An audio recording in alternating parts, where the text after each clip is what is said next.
All right, so One Piece is still on break. Love that for Oda. Fantastic for him. Terrible for me. I'm going through withdrawal. I'm not cut out to be a weekly reader at all. So I need to fix, and for that, I just decided to restart Egghead. I am not very far through it. I think I'm at like 1076 or something like that.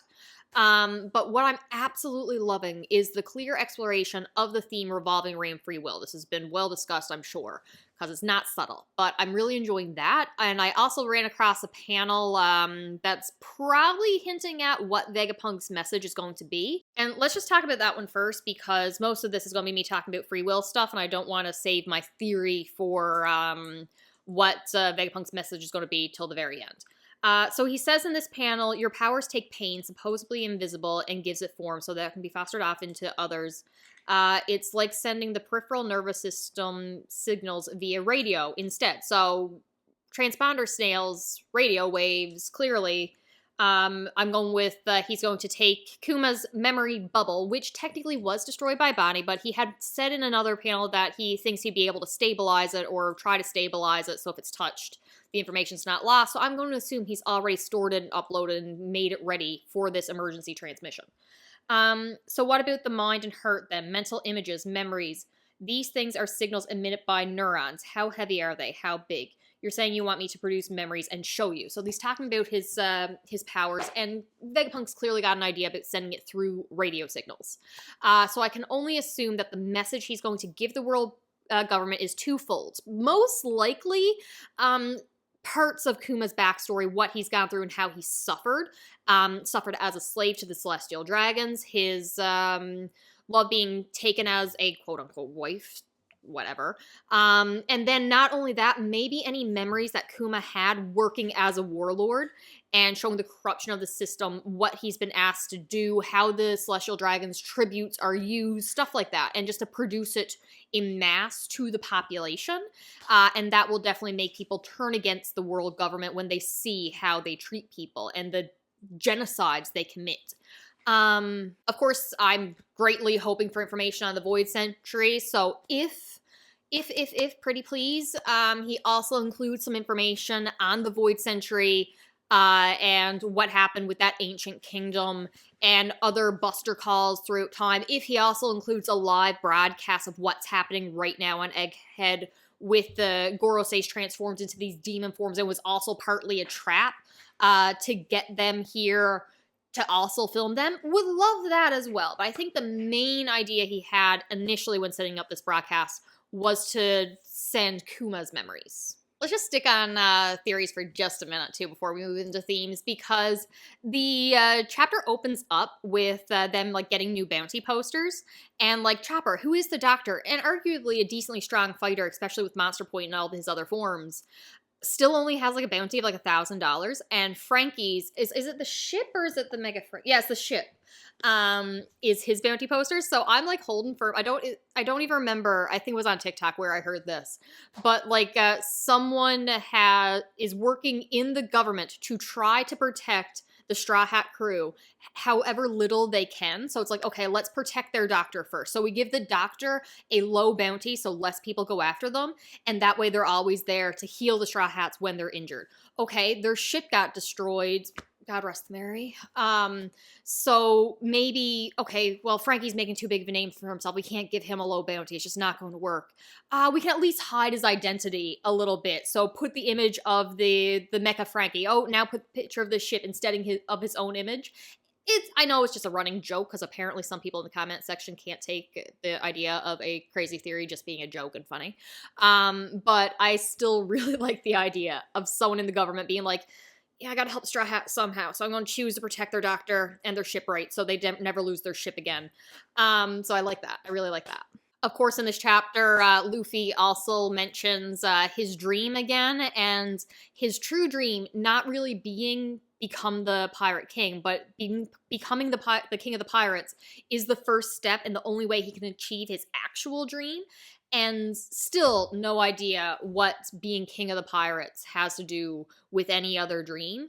But I did like someone in the comment section pointed out last time that it's showing all the Straw Hats' reaction, including the ship itself. So the Sunny gets a little exclamation, whatever, bubble, being like, oh my god, what are you talking about? So there's a movie where the ship becomes personified as a anthropomorphic ship lion sun thing, and it's kind of a hint that the soul, which we know that the Mary had a soul, God rest her soul, and now maybe it's been transferred to the Sunny. The spirit of the fairy, it's obviously beloved and cares for them, so maybe the ship itself will come to play a role in the dream as well.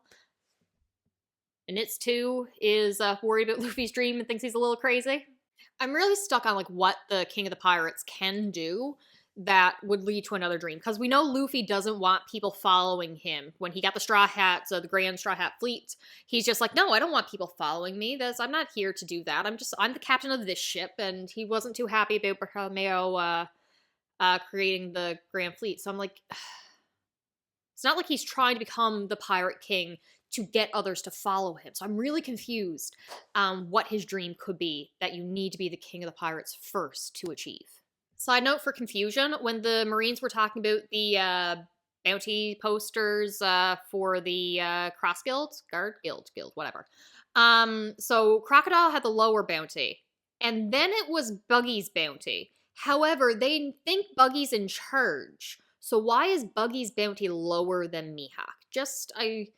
Obviously because it's Mihawk and he deserves the higher bounty. Is it just because that he had the higher bounty initially before it was capped? If that's the case, why didn't they give Buggy a bigger bounty if the Marines think Buggy is in charge? We're definitely doing something with Dragon and Vegapunk connection. So when Vegapunk had made that emergency call, I was kind of convinced it was going to be going to either O'Hara or Dragon, but yeah, rereading it now, it's very obvious that he's calling Stussy. But still, you have the connection between them, both at Egghead, tried to recruit in the past, but the Revolutionary Army, not even named that at the time, didn't have the funding to support his research, so obviously he had to go to the government, which goes into free will and traitors as well. Like, there's a lot of betrayal in this arc as well, so Vegapunk's clearly betraying the world government here, and I'm assuming he's going to go help the Revolutionary Army. But you also have Shaka Vegapunk 1 talking about how he feels he's going to die soon, and then says Dragon's name. So I'm going with they had a set up master plan that involved Vegapunk working with the world government and then will eventually aid the Revolutionary Army, to which I assume he is going to put something in the minds of the pacifistas, likely Bonnie's overriding command control chip here, that will eventually choose to work for the Revolutionary Army and protect the world when everything is reestablished, being true peacekeepers, as Kuma always would have wanted. I'm going with that as well. Oh, speaking of Dragon, his connection with the King of Alabasta, that's like, he's like, listen, Sabo and I are going to have words if he actually killed the king.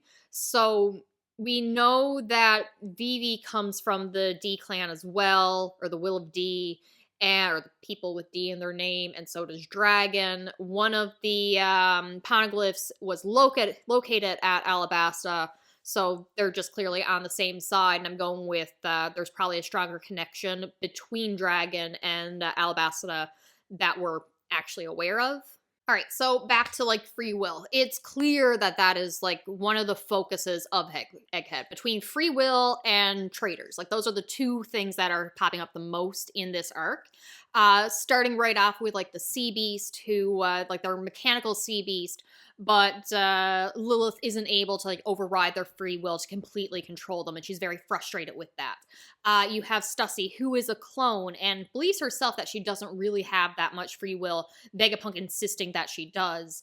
And of course, the Seraphims as a group, they are completely controlled by the hierarchy and only given enough limited free will to act in certain battle situations to make decisions for themselves. Yet we see little Boa, so cute, a snake, still holding that love for Luffy. It's a little bit creepy, but I think it needed to be there to express the fact that they have the personalities of who they were cloned from, yet I'm sure that they given situations, they will change and act differently, when obviously they're going to get free will of their own. They're going to go start their own pirate ship, and probably led by Stussy, or maybe Bonnie and her pacifistas. I don't know.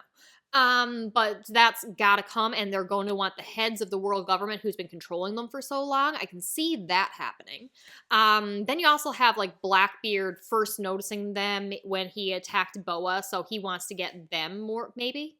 No, I think that theory was kind of more or less brushed aside and disproven when that turns out that's not the reason that they're on Egghead. Doesn't matter. We're talking free will. I think one of my favorite examples of this, though, is going to be in Lucci, who was, like, the perfect CP9 agent, was committed to the government because it allowed him to be a little sociopath and kill recklessly under the banner of, I'm doing this for justice, so anything I do for the world government is righteous. I'm in the right, it lets me kill people indiscriminately. And then he goes to CP0, where he's acting as the protection, or the shields, I got that translated, for the Celestial Dragon's world nobles. So everything he does is essentially for God, so everything's righteous. He shouldn't have to question anything, and he never really did before. Yet now, especially after his loss with Luffy in Water 7 Enies Lobby, and he had never lost before, now he's questioning things. He doesn't recognize Luffy as an emperor due to his grudge against him, and that's leading him to question the world government's orders. Like, they have clear orders. You do not attack an emperor without special permission. Multiple times they're like, hey, like his other group is just like, we don't have permission to go after Luffy right now. You can't start a fight. Yet he does. He's choosing to act in his own accord rather than follow the rules of the world government. I do not see him doing this back in Water 7 Enies Lobby. It's a change in him. It shows his free will separate from the world government. Do I think he's going to be a good person? Absolutely not. He'll probably just leave the world government to become his own evil psychopath of his own right. But still, that is a free will choice to make, and I love it. Stussy even says, like, a man of your intelligence or whatever should know not to ask these kind of questions when he's asking about Vegapunk and S-Bear and all that, and bringing them to the island, and why the government wants him killed, or wants Vegapunk killed. So, like, he's got his own version of free will going on. We have, what's her name, York, who turned traitor due to her wanting her own free will. I haven't even reached that part in my reread, but obviously it's her wanting something from the world government, willing to turn against Vegapunk. So it's definitely there, and I'm really excited to see how it goes forward in the series. Like I said, it's gotta be the Seraphims getting a free will and starting their own pirate ship. Is there another explanation for it? I really don't think so. That's gotta happen. Now, the second part is obviously traitors. So, traitor among you is hammered in this arc. So, we had York, who betrayed Vegapunk. We have Stussy, who was a double agent, betraying CP0 in the world government because she's actually working for Vegapunk. You have even, like, among the Marines, we know that T-Bone, love him, he better actually be okay. Like, Oda doesn't kill characters. There's no way that he's been killed, right? He's gotta be, he probably gave himself up because someone else needed a high bounty. He's like, well, I have a high bounty on my head, so you can turn me over to the Cross Guild and collect my bounty there. But he was likely turned in by, forget it, again, I haven't reached this point in my reread, but like either a random citizen or maybe a fellow Marine turned him over. So you have a traitor there, like, who can you trust? Ending, Jessica, because let's not forget the holograms in the beginning of this arc, especially the huge focus on things not being as they appear. You have doors that you could just walk through when you thought you could, but couldn't when you thought the door was solid. And everything not being as it seems, with the holograms appearing real, appearing like one thing is happening, but it's really something else going on, maybe. Not trusting what you think is happening is probably going to play a role as well. Garp's own student in Kuzan going to the Blackbeard Pirates. He's got to be deep undercover, right? Like, he's got to be undercover in the Blackbeard organization. Oda got me questioning whether this man is loyal or an actual turncoat. I do not know. I feel like it's Kuzan. He's got to be double agent here.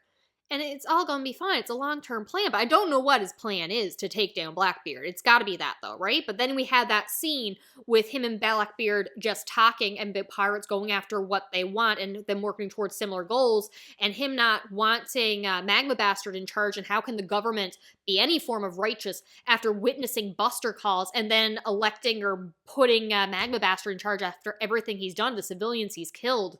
Maybe he just wants to watch the government burn and doesn't care the cost that takes and is willing to work with Blackbeard if that's what it makes, if that's what it takes to happen. Like, I don't know. Oda's got me questioning. Kizaru, this entire arc, I need to get through my reread. Kizaru, this entire arc has been driving my blood pressure up the wall because I don't know what to think of him. At first, I'm like, oh, he's a friend of Vegapunk. So clearly, this is all an elaborate plan. He's there to assassinate Vegapunk, but he's going to save the brain and re-upload it into Vegapunk version 6, or something like that. Like, just take the mind, put it in a different body. That is his plan. The arc progresses. I'm like, okay, no, maybe that's not his plan. Maybe he really is here to kill him. And then he's crying behind his glasses. He is hurt to his soul. He's saying, like, these wounds are cut very deep. Or I'm like, you're so distraught by what you're having to do, but you're still following, like, the cog in the machine point person in the military here, that you're actually going to follow through with these orders, or are you going to turn on us? I had thought he was on our side when we started the arc, but then by the end, or the point we're at now, I'm like, okay, he's definitely not. But maybe he still has time to turn around. The whiplash I have had with this character. I'd say I want someone to punch some sense into him, but I feel like that's already happened, and we're just waiting for the sense to sink in, and hopefully the broadcast will do that. But side note, CP0 was on the way with S-Bear to go assassinate Vegapunk. That was their plan. Yet, Kizaru was going to the island for an unrelated reason, was already on the way there. Unless the unrelated reason, he was just brought him just in the area. But was the Buster call already determined to have to take place on Egghead? Because, like, in the panel, it's clear, to me at least, that Kizaru was not going for the same reason as CP0. Unless CP0 was just looking for the missing agents. No, they were definitely there to assassinate Vegapunk. And I can't see a Buster Call being a backup plan. A Buster Call, mind you, with Saturn on the ship. Why the hell was Saturn going to Egghead? I feel like they had something that he himself needed to get from Egghead and didn't trust any of the Marines to get it for him. So maybe that's Punk Records, maybe not. But I'm trying to think of why Saturn would be going to Egghead to begin with. If I can't think of a reason for why he would be going there, then that would mean him and Kizaru were just in the area when all this started happening on Egghead with Luffy and Lucci, and they redirected there, but they were actually going somewhere else on a different mission that we'll learn a bit later. I don't understand why Saturn and Kizaru were already headed to Egghead if it wasn't to do a Buster Call. And if it was to do a Buster Call, I don't know why Saturn would be involved with said Buster Call. Now, here's the other thing.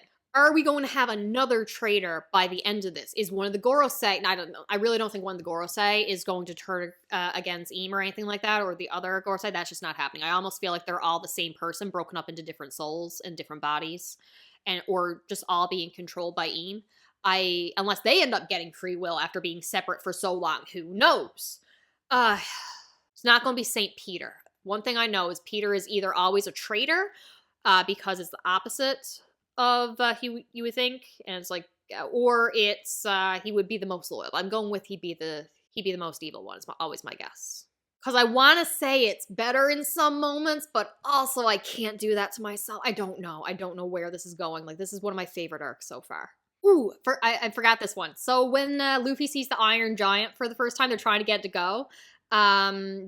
Chopper's just like, then have it go, robot. What's the command? And Luffy says, no, I bet we have to call its name first.